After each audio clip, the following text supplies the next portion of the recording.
Bismillahirrahmanirrahim. Assalamualaikum warahmatullahi wabarakatuh.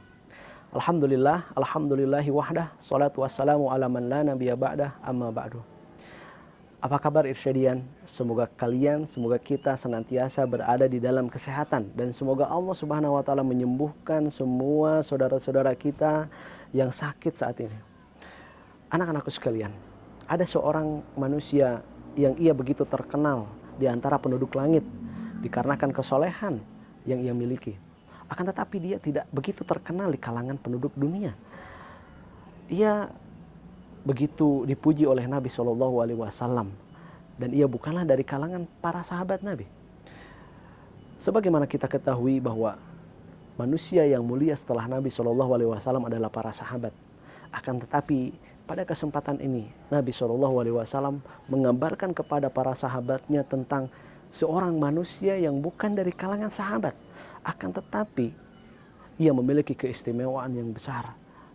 Nabi SAW mengabarkan tentang seorang laki-laki ini. Ia adalah Uwais bin Amir Al-Qarni. Suatu hari Nabi SAW mengkisahkan kepada para sahabatnya tentang laki-laki ini. Beliau bersabda, "Ya'ti alaikum Uwais bin Amir ma'amdadi ahlil Yaman." Akan datang kepada kalian seorang laki-laki yang bernama Uwais bin Amir bersama dengan rombongan dari negeri Yaman. Kemudian Nabi SAW menggambarkan ciri-cirinya dan bagaimana kepribadian Uwais ini. Nabi mengabarkan bahwa Uwais min Murad summa min Qaran. Ia berasal dari suku Murad kemudian dari Qaran. Nabi mengabarkan bahwa Uwais memiliki seorang ibu.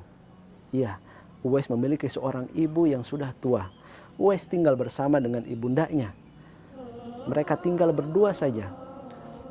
Ayahnya Uwais telah meninggalkan mereka ketika Uwais masih kecil. Maka yang menjadi tulang punggung keluarga ketika itu adalah Uwais. Anak-anakku, betapa besar bakti Uwais terhadap ibundanya. Betapa besar kasih sayang dan cinta yang diberikan oleh Uwais kepada ibundanya. Ia akan berusaha sekuat tenaga untuk memberikan yang terbaik untuk ibundanya. Ia merawat ibundanya dengan penuh kasih sayang. Ia berusaha untuk melakukan apapun yang diminta oleh ibundanya demi untuk menyenangkan ibundanya ini. Maka karena kesolehannya ini, karena amal solehnya ini, diangkatlah ia oleh Allah Subhanahu wa ta'ala derajatnya.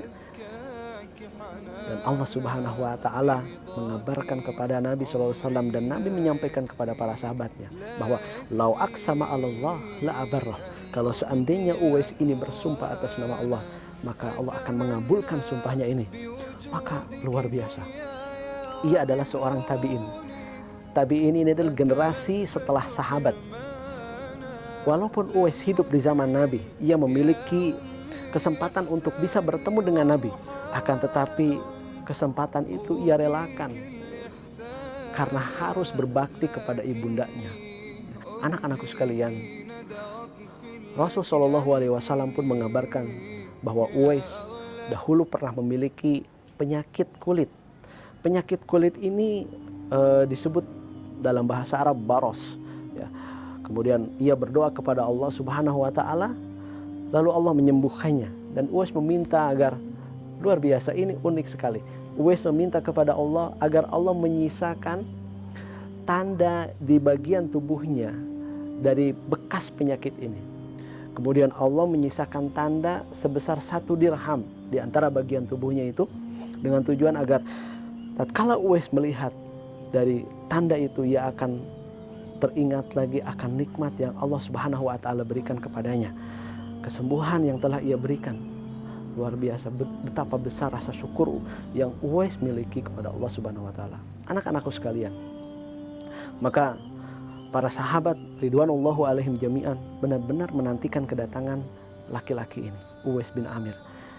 Umar bin Khattab diriwayatkan dari Usair bin Jabir, setiap kali datang rombongan dari negeri Yaman, senantiasa Umar ini bertanya, "Afikum Uwais bin Amir?" Apakah di antara kalian ada Uwais bin Amir?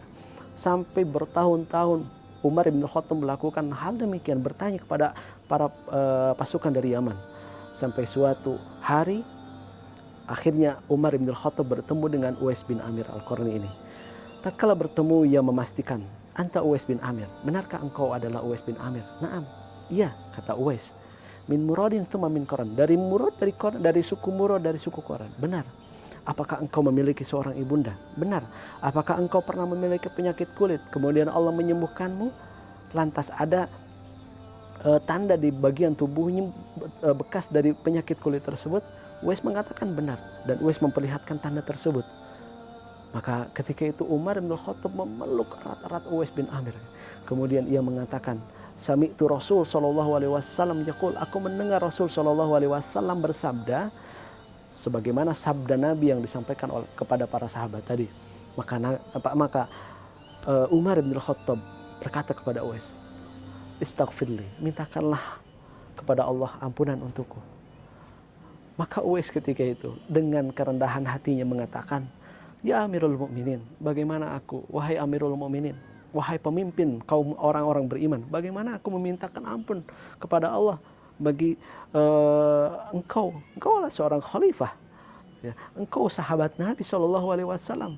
Ya. Akan tetapi Umar bin Khattab terus mendesak Uwais dan mengatakan bahwa Nabi SAW mengatakan, jika engkau bisa untuk memintakan ampunan kepada Uwais, mintakanlah. Dan akhirnya Uwais berdoa kepada Allah, kemudian memintakan ampunan bagi Umar bin Khattab. Maka ketika itu, anak-anakku sekalian, Umar bin Khattab mengatakan, "Hendak kemana engkau, wahai saudaraku?" Uwais mengatakan, "Aku akan pergi ke Kufah." Umar bin Khattab mengatakan kepada Uwais, "Kalau begitu akan aku tulis surat kepada gubernur Kufah agar ia memperhatikan keadaanmu." Akan tetapi Uwais menolaknya dengan sangat halus. Dia mengatakan bahwa berada di tengah keramaian orang dan tidak dikenal oleh orang itu lebih ia sukai daripada ia dikenal oleh banyak orang. Masya Allah, begitu rendah hatinya Uwais. Ia tidak banyak dikenal oleh manusia, akan tetapi penduduk langit mengenalnya karena kesolehannya. Kesolehan yang dimiliki oleh Uwais adalah berbakti kepada orang tuanya, terutama ibunda kita.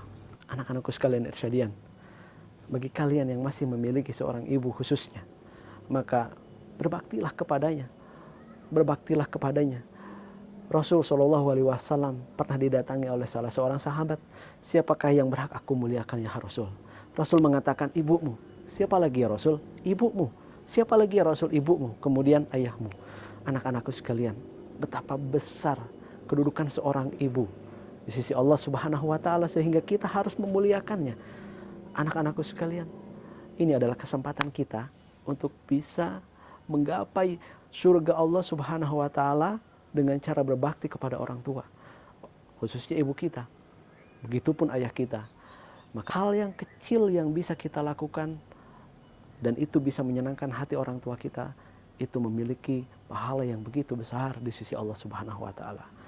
Maka ayo kita berlomba-lomba dalam kebaikan, kita berlomba-lomba untuk menyenangkan hati orang tua kita dan membantu orang tua kita.